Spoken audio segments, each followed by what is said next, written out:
আচ্ছা, তো শুরু করতেছি আজকের কাহিনী। তো এই আজকের টপিকটা হচ্ছে কপিকল বা পুলিং, ঠিক আছে? তো এই টপিকটা কোথায় পড়বো? আমরা এসএসসির ফিজিক্সের চ্যাপ্টার 3-তে, ঠিক আছে, প্রবাবলি বল চ্যাপ্টারটাতে, ঠিক আছে? তো আমাদের বইয়ের মধ্যে আসলে কপিকলের কিছু চিত্র আছে নতুন বইটার মধ্যে, এবং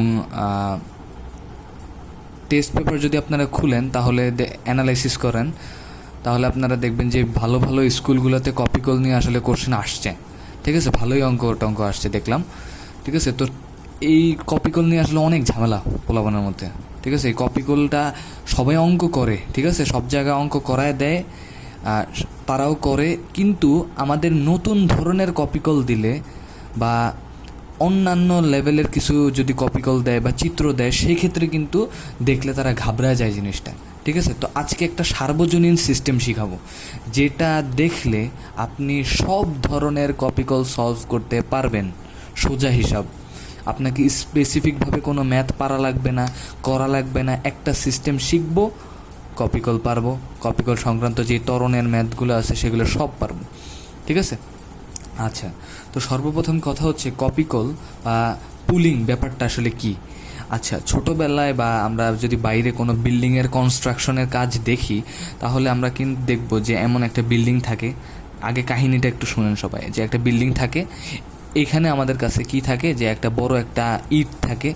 এই ইটটাকে মিস্ত্রিরা বা যারা কাজ করে, বিল্ডিংয়ের কনস্ট্রাকশনে কাজ করে, তারা কি করতে চায়, যে এই অনেক ভরের একটা বস্তুকে তারা উপরে উঠাইতে চায়, এখানে উঠাইতে চায়, ঠিক না?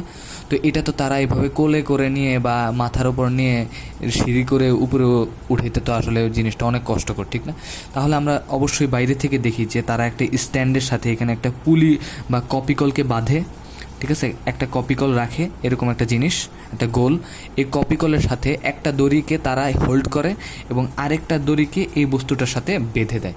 ফলে এই দড়িটাকে যখন ওই মানুষরা টানে, ঠিক আছে, একটা বলে তারা টানে, আস্তে আস্তে বস্তুটা উপরে উঠতে থাকে, উপরে উঠতে থাকে, উপরে উঠতে থাকে, ঠিক আছে? তারপর গিয়ে বস্তুটাকে সামহাও একটা কিছুর মাধ্যমে এইখানে ট্রান্সফার করানো হয়, এই যে এইখানে ট্রান্সফার করানো হয়, ঠিক আছে? আমরা এই জিনিসগুলো কিন্তু আমরা দেখছি, ঠিক আছে? এখন এই ব্যাপারগুলা, এই কাহিনীগুলো এখন আমরা শিখবো যে এর মধ্যে কাহিনী কি হচ্ছে, ঠিক আছে? এর মধ্যে কাহিনীটা কি হচ্ছে, আশা করি সবাই ব্যাপারটা বুঝছি, ঠিক আছে? আচ্ছা, তো এরকম আমরা একটা কপিকল বা পুলিংয়ের চিত্র আঁকবো। একটু খেয়াল করেন, সবাই মনোযোগ দিবেন, খুব বেশি মনোযোগ দিবেন জিনিসটাতে, খুব বেশি, ঠিক আছে? আচ্ছা, আমি চিত্রটা আঁকতেছি, একটু খেয়াল করো সবাই।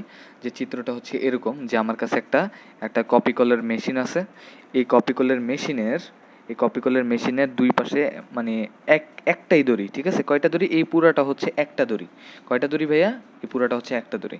এই দড়ির এই পাশে আমি একটা M1 ভরের একটা বস্তুকে ঝুলাই দিলাম। এই পাশে আমরা আরেকটা M2 ভরের বস্তুকে ঝুলাই দিলাম। M2 বস্তুর ভরকে আমরা ঝুলাই দিলাম, ঠিক আছে? ঝুলাই দিলাম আর কি। এখন আপনাকে বলা হচ্ছে যে এই M2 বস্তুর ভরটা M1 বস্তুর ভরের তুলনায় বড় বা বেশি, ঠিক আছে? তাহলে কাহিনীটা কি হবে একটু চিন্তা করেন তো। আপনি যদি এই পাশে একটা বেশি ভরের, মানে খুব বেশি ভর, এটার ওজনটা একটু বেশি আর কি, ঠিক আছে, বাংলা কথা বলতে গেলে, যদি বেশি ভরের বস্তুকে ঝুলাই দেন, তাহলে কি হবে, এই সিস্টেমটা এইভাবে গতিশীল হবে। অর্থাৎ কি হবে কাহিনীটা, যে এই বস্তুটা নিচের দিকে নামবে এবং এই বস্তুটা উপরের দিকে উঠে যাবে, ঠিক না? এই বস্তুটা নিচের দিকে নামবে, এই বস্তুটা উপরের দিকে উঠে যাবে। কারণ কি? কারণ এই বস্তুর ভরটা বেশি, সেজন্য, ঠিক আছে? আচ্ছা, তো এই বস্তুর ভরটা যে নিচের দিকে নামলো বা নিচের দিকে গতিপ্রাপ্ত হইল, তাহলে তার কি নিচের দিকে একটা ত্বরণ আছে না ভাইয়া? ঠিক না? একটা ত্বরণ আছে না? এবং এই বস্তুটা যে এই বস্তুর প্রভাবে, এই বস্তুর ওজনের প্রভাবে এই বস্তুটা যে উপরের দিকে গতিপ্রাপ্ত হইল, তাহলে এই বস্তুর কি উপরের দিকে একটা ত্বরণ আছে না? এবং সবসময় মনে রাখবা সবাই যে এই ত্বরণ পরস্পর সমান, ঠিক আছে? তাহলে কি আমরা বলতে পারি যে M1 বস্তুর ত্বরণ হচ্ছে কি A, এবং M2 বস্তুর ত্বরণটাও কি, M2 বস্তুর ত্বরণটাও হচ্ছে গিয়ে A। সবাই মনোযোগ দিবা, ঠিক আছে? M1 বস্তুর ত্বরণও হচ্ছে A, M2 বস্তুর ত্বরণও হচ্ছে A। এবং একটু খেয়াল করতে, এই পুরাটাই কি, এই পুরাটাই হচ্ছে একটা ব্যবস্থা না? একটা ব্যবস্থা বা একটা সিস্টেম না? একটি সিস্টেম বা ব্যবস্থা, ঠিক আছে, বা ব্যবস্থা, তাই না? তাহলে যেহেতু এটা হচ্ছে একটা মাত্র ব্যবস্থা, তাহলে এই পুরা ব্যবস্থাটার একটা ত্বরণ আছে না? সেই ত্বরণটা কি? সেই ত্বরণটা হচ্ছে এ। অর্থাৎ সেই ত্বরণটা, এই পুরা সিস্টেমের ত্বরণটাও কিন্তু কি এ। তাহলে আমরা বলতেই পারি যে M1 বস্তুর ভরের ত্বরণও এ, M2 বস্তুর ভরের ত্বরণটাও হচ্ছে এ, এবং এই পুরা সিস্টেমটার ত্বরণও হচ্ছে কি এ। তাহলে আমরা বলতে পারবো যে সিস্টেমের ত্বরণ, সিস্টেম এর ত্বরণটা কি? ত্বরণটা হচ্ছে এ। শেষ। তাহলে আমরা টোটাল কি বলতে পারবো? সিস্টেমের ত্বরণ, সিস্টেমের সমান সমান M1 বস্তুর ত্বরণ এবং M2 বস্তুর ত্বরণ, তিনটাই হচ্ছে সমান এবং সমান মানটা হচ্ছে এ, ঠিক আছে? অর্থাৎ সবার ত্বরণ হচ্ছে একটি, ঠিক না?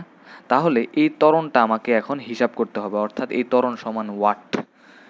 এই ত্বরণ নিয়ে আসলে দেখবা যে এক এক টেস্ট পেপারে এক এক রকম করে ব্যাখ্যা বা ম্যাথ করছে তারা, তো দেখলে আসলে বোঝা যায় না, এবং আমাদের বইতেও এটা নিয়ে কোনো প্রপার আইডিয়া দেওয়া নাই, ঠিক আছে?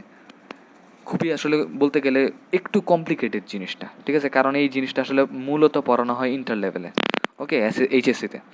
তো তোমাদের যেহেতু আছে টেস্ট পেপারে, অবশ্যই তোমাদের করতে হবে, ঠিক না? তো আজকে আমি একদম একটা শর্টকাট, একটা মানে মজা মজা টাইপসের একটা ট্রিক শিখাবো, যেই ট্রিকটা দিয়ে আসলে তুমি খুব সহজেই বুঝে যাইতে পারো যে এই ত্বরণের মানটা আসলে কত হবে, ঠিক আছে? তাহলে আমরা কি বুঝলাম? যে কপি কল ছিল আমাদের কাছে একটা, এই কপি কলের এখানে আমরা M2 বস্তুর একটা মানে ঝুলাই দিছি, এই পাশে আমরা M1 বস্তু ঝুলাই দিছি, এবং M2 বস্তুর ভরটা M1 বস্তুর ভরের তুলনায় বেশি, ফলে এই বস্তুটা এদিক বরাবর একটা ত্বরণ প্রাপ্ত হবে, এই বস্তুটা উপরের দিকে একটা ত্বরণ প্রাপ্ত হবে, এবং এটা হচ্ছে পুরো সিস্টেমটার ত্বরণ। তাহলে আমাকে কোশ্চেন করা হইলো যে এই কোশ্চেনটাই ম্যাক্সিমাম টাইমে করবে আপনাকে, ঠিক আছে? আপনি টেস্ট পেপার খুলেন, দেখবেন যে আপনাকে বলবে যে সিস্টেমের ত্বরণ কত, ঠিক আছে? ত্বরণ সমান ওয়াট, সিস্টেমের ত্বরণ কত। এই ত্বরণটা আমাকে তো ম্যাথে দিবে, এখন আমরা শিখতেছি এই ত্বরণটা কীভাবে করব। একটু খেয়াল করবেন, এই ত্বরণের একটা মজা টাইপসের একটা সূত্র আমি এখন আপনাদেরকে শিখাবো, একটু খেয়াল করবেন যে কি সিস্টেমের ত্বরণ, সিস্টেম এর ত্বরণ, ত্বরণ এ সমান একটু খেয়াল করেন তো, এই যে এটা কি, এটা দড়ি না? এখানে কয়টা দড়ি? এখানে একটা দড়ি, ঠিক না? সিস্টেমের ত্বরণ সমান, সবাই লেখেন যে দড়ি বরাবর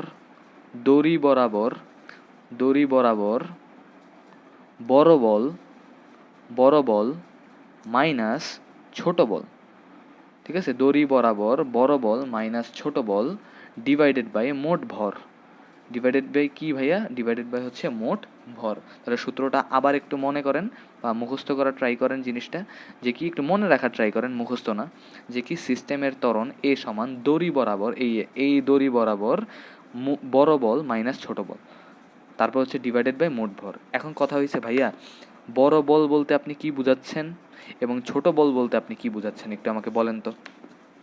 তাহলে একটু সবাই মনোযোগ দিয়ে খেয়াল করো বড় বলটা কি। তাহলে আমি যেহেতু বলছিলাম যে কি বস্তুর ভরটা কি বেশি, ঠিক না? M2 বস্তুর ভরটা বেশি, M1 বস্তুর ভরটা হচ্ছে কম। আচ্ছা, যেহেতু দোনোটা বস্তুকে আমি ঝুলাই দিছি, ঠিক আছে, মনে করেন এই কপিকলটাকে আমি একটা সিলিংয়ের সাথে বা ছাদের সাথে টাঙাই দিলাম, তাহলে চিন্তা করেন তো এই M2 বস্তুর ভরটা নিচের দিকে একটা ওজন কাজ করবে না, ঠিক না? ওজনের মানটা হচ্ছে M2G, ঠিক না? W=mg, তাহলে এটার ওজনটা হবে M2G। কোন দিকে? নিচের দিকে, কারণ আমরা জানি ভূপৃষ্ঠ ওজনটাকে নিচের দিকে মানে নিজের দিকে টানে, কোনো বস্তুর ওজনকে ভূপৃষ্ঠ নিজের দিকে টানে, ঠিক আছে? তাহলে এবং আমরা এটাও জানি যে ওজন, ওয়েট হচ্ছে এক ধরনের বল, ঠিক না? এক ধরনের বল। কারণ কি? কারণ ওজনের এককও হচ্ছে নিউটন এবং ফোর্সের একক, বলের এককও হচ্ছে নিউটন, ঠিক আছে? এটা কিন্তু আমরা জানি। তাহলে আমরা বলতে পারি ওজন হচ্ছে ওয়ান কাইন্ড অফ বল। তাহলে এই M2 বস্তুটা নিচের দিকে M2G ওজন বা বল অনুভব করতেছে, এবং M1 বস্তুটা নিচের দিকে M1G ওজন অথবা একটা বল অনুভব করতেছে, সেই বলের মান হচ্ছে M1G, ঠিক আছে? তাহলে একটু চিন্তা করেন তো, এই M1 এর মানটা হচ্ছে কম, এই যে এখানে বলতেছি এই যে M1 এর ভরটা কি, মানটা হচ্ছে কম, এবং M2 এর ভরটা হচ্ছে কি, M2 এর ভরটা হচ্ছে বেশি। তাহলে বলেন তো এটা বেশি হবে নাকি এটা বেশি হবে? অবশ্যই এটা বেশি হবে, অর্থাৎ এটাই হচ্ছে আমাদের সেই বড় বল, এটাই হচ্ছে আমাদের সেই কি বড় বল। এবং এটা হচ্ছে এই M1Gটা হচ্ছে কি, এটা হচ্ছে আমাদের ছোট বল, ছোট বল। তাহলে এই কপিকল বা এই পুলিংয়ের ক্ষেত্রে আমাদের ত্বরণের মানটা কত হবে? দড়ি বরাবর, এই যে এই দড়ি বরাবর বড় বল হচ্ছে M2G, অর্থাৎ M2G মাইনাস, এই যে এই মাইনাস, এই দড়ি বরাবর ছোট বল কোনটা? M1G, M1G ডিভাইডেড বাই মোট ভর কত? M1 প্লাস M2, শেষ। এটাই হচ্ছে এই কপিকল বা এই সিস্টেম বা এই পুলিংয়ের ক্ষেত্রে আমাদের ত্বরণের মান। দেখছেন একদম ইজি জিনিসগুলা, দেখছেন আমরা কোনো থিওরি পড়ি নাই, কোনো কিছু পড়ি নাই, আমরা কিন্তু ম্যাথ করে দিয়ে আসতে পারবো একদম সিম্পলিভাবে। আমাদের ম্যাথ হইতেছে, ঠিক আছে, আমাদের ম্যাথ পারা দিয়ে হচ্ছে আসল কথা। আচ্ছা ঠিক আছে, এখন আমরা আরেক ধরনের কপিকল দেখবো, আরেক ধরনের, ঠিক আছে, আমরা এখন আরেক ধরনের কপিকল দেখবো, একটু দেখি তো। তাহলে এটা ছিল আমাদের হচ্ছে কপিকল নাম্বার 1, ঠিক আছে, এটা হচ্ছে আমাদের কপিকলের চিত্র 1 বা 1 নাম্বার কেস আর কি। এখন আমরা আরেকটা কপিকল দেখব, ঠিক আছে, এখন আমরা আরেকটা কপিকল দেখব, 2 নাম্বার কপিকলটা দেখতে হবে এরকম। দেখেন আমার কাছে মনে করেন একটা টেবিল আছে, ঠিক আছে, এটা হচ্ছে সেই টেবিলটা, টেবিলের আমরা এই পাশে একটা কপিকল ঝুলাই দিছি, একটা কপিকল রাখলাম এবং এক দড়ি টাঙাই দিলাম কপিকলটার মধ্যে, এবং এই দিক বরাবর একটা বস্তুকে রাখছি, এই দিক বরাবর একটা বস্তুকে রাখছি, ঠিক আছে, এই দিক বরাবর একটা বস্তুকে রাখছি। এই বস্তুর ভরটা হচ্ছে M1, এই বস্তুর ভরটা হচ্ছে M2। এখন আপনাকে যদি এই M1 গ্রেটার দেন M2 অথবা M2 গ্রেটার দেন M1 এখানে বলে নাও দেয়, তাহলেও কিন্তু আপনার কিছু আসে যায় না। কেন আসে যায় না একটু খেয়াল করেন তো। কারণ একটু দেখেন তো, এইখানে এই বস্তুটা কিন্তু নিচের দিকে ওজন কাজ করতেছে, কিন্তু এই বস্তুটা এই টেবিলের উপরেই আছে, ঠিক আছে, এই বস্তুটা এই টেবিলের উপরেই আছে। ফলে এই বস্তুটা যেহেতু ঝুলানো অবস্থায় আছে, তাহলে এই বস্তুটা তো নিচের দিকে পড়তে চেষ্টা করবে। তাহলে সে যদি নিচের দিকে পড়তে চেষ্টা করে, তো এই বস্তুটাও তো এদিকেই চলে আসবে, ঠিক না? যদিও এ বস্তুর ভরটা বেশি, এই বস্তুর ভর বেশি হোক কম হোক কোনো কিছু প্রভাব খাটবে না এখানে। কারণ কি? কারণ এটা নিচের দিকে ঝুলানো আছে এবং সিস্টেমটা সবসময় এদিক বরাবরই গতিপ্রাপ্ত হবে, ঠিক আছে, এবং গতিপ্রাপ্ত হইলে এই সিস্টেমের ত্বরণটা হবে কত? এ। পুরা সিস্টেমের ত্বরণটা কত হবে? সিস্টেমের ত্বরণটা কত হবে? সিস্টেমের ত্বরণটা হবে এ। M1 বস্তুর ভরের, ঠিক আছে, ত্বরণও হবে কত? ত্বরণও হবে এ। এবং M2 ভরের বস্তুর ত্বরণটাও কত হবে? M2 ভরের বস্তুর ত্বরণটাও হবে এ। কারণ কি? আমি এটা বলছিলাম যে সিস্টেমের মধ্যে যত বস্তু থাকবে সব বস্তুর ত্বরণ একই, অর্থাৎ পুরো সিস্টেমটা মধ্যে যত বস্তু কানেক্টেড থাকবে সব বস্তু একই ত্বরণে গতিশীল হবে, ঠিক আছে। এক্ষেত্রে আমাকে কোন বস্তু ভারী বা কম ভারী এগুলো না বললেও চলতেছে, কারণ কি? এটা ঝুলানো অবস্থায় আছে সেজন্য, এবং ঝুলানো আছে বিধায় পুরো সিস্টেমটা এদিক বরাবর নিচের দিকে গতিশীল হবে, ঠিক আছে। হ্যাঁ, এখন আমরা এই ক্ষেত্রে আমাদের ত্বরণের মানটা কত? A = ওয়াট, এটা একটু খেয়াল করব, ঠিক আছে। তাহলে আমরা সূত্র জানি, ত্বরণের সূত্র হচ্ছে A = হচ্ছে দড়ি বরাবর বড় বল মাইনাস ছোট বল ডিভাইডেড বাই মোট ভর, ঠিক না? তাহলে একটু আমরা যদি বড় বল ছোট বলগুলো একটু আঁকি, একটু খেয়াল করবেন যে এই বস্তুটা নিচের দিকে একটা বল অনুভব করতেছে বা ওজন অনুভব করতেছে, তার নাম হচ্ছে M1G। এবং আমরা জানি ভূপৃষ্ঠের দিকে ওজন কাজ করে, ঠিক না? তাহলে এই M2 বস্তুর ভরটা, ওজনটাও কোন দিকে কাজ করবে? ঠিক নিচের দিকে বরাবর কাজ করবে, সেটার নাম হচ্ছে M2G। এখানে একটা ইন্টারেস্টিং বিষয় হচ্ছে যে এখানে কিন্তু আমাদের M2Gটা কাজ করবে না, ঠিক আছে। এই সিস্টেমের ত্বরণের ক্ষেত্রে আমাদের M2Gটা কাজ করবে না। কেন কাজ করবে না ভাই একটু খেয়াল করো তো। কারণ আমি বলছি যে দড়ি বরাবর, এই কথাটা আমি সেজন্যই বলছি যে কি, এই ছোট বল এবং বড় বল এবং ছোট বল দোনোটাই হইতে হবে আমাদের কি? এই দড়ি বরাবর, ঠিক আছে। এই দড়ি বরাবর এদিকে থাকলেও সমস্যা নাই, এদিকে থাকলেও সমস্যা নাই, ঠিক আছে। কিন্তু এই বলটা, এই ওজনটা বা এই বলটা কি দড়ি বরাবর আছে? বলেন তো দড়ি বরাবর আছে কিনা? দড়ি বরাবর নাই, ঠিক আছে, দড়ি বরাবর নাই। তাহলে আমরা কি করব? তাহলে আমরা এটাকে নিব না, শেষ। তাহলে আমরা কি? ত্বরণ ইকুয়ালস টু এক্ষেত্রে কি হবে? ত্বরণ ইকুয়ালস টু হবে হচ্ছে দড়ি বরাবর বড় বল কোনটা? বড় বল হচ্ছে M1G মাইনাস ছোট বল কি আছে, নাই, ছোট বল হচ্ছে 0, নাই মানে 0, ডিভাইডেড বাই মোট ভর হচ্ছে m1 প্লাস m2, শেষ। তাহলে আমাদের ত্বরণের মান আলটিমেটলি দাঁড়াচ্ছে m1g divided by m1 plus m2। আপনাকে মানগুলা দিয়ে দিবে, মানগুলা বসাবেন, ত্বরণের মান বের হয়ে যাবে, শেষ। আশা করি ব্যাপারটা বোঝা গেছে, ঠিক আছে।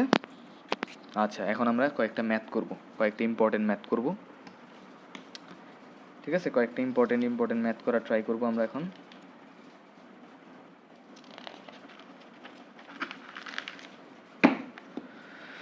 হ্যাঁ, আচ্ছা, সবাই একটু একটু কোশ্চেন লেখেন।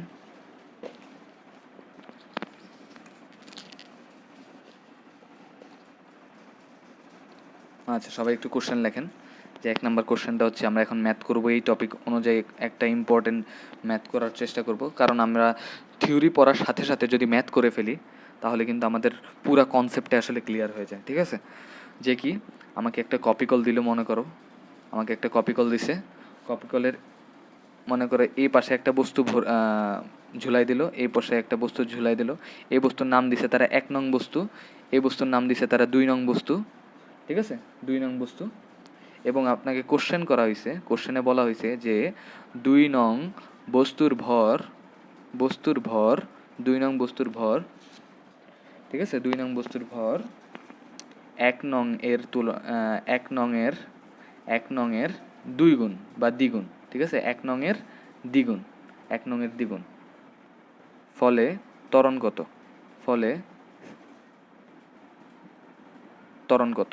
ঠিক আছে, এটাই হচ্ছে আমাদের কোশ্চেন, ত্বরণ কত, এটাই হচ্ছে আমাদের কোশ্চেন।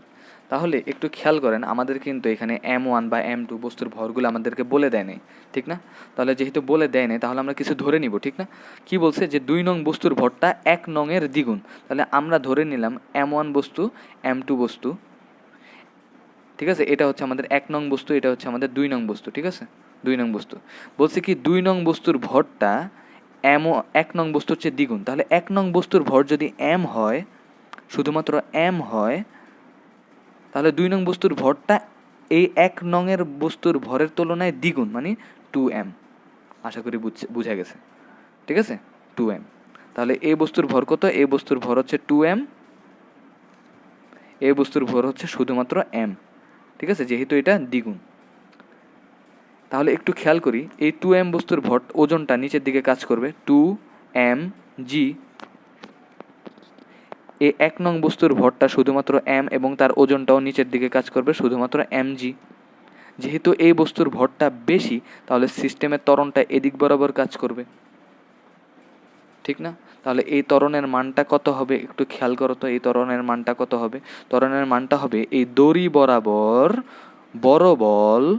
বড় বল হচ্ছে 2mg মাইনাস দড়ি বরাবর ছোট বল mg ডিভাইডেড বাই মোট ভর কত, 2m প্লাস m, ঠিক আছে, শেষ।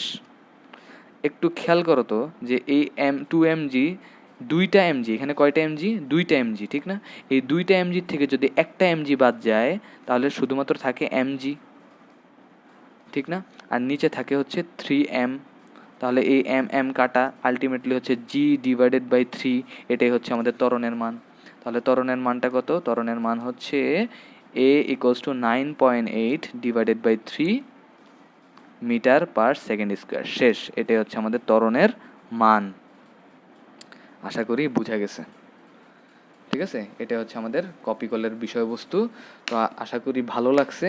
তো জিনিসগুলো একটু মনোযোগ দিয়ে পড়ার ট্রাই করবা, একটু এনজয় করে পড়ার ট্রাই করবা, দেখবা যে ম্যাথ অটোমেটিক মিলবে। আচ্ছা, সবাই ভালো থাকো, আল্লাহ হাফেজ।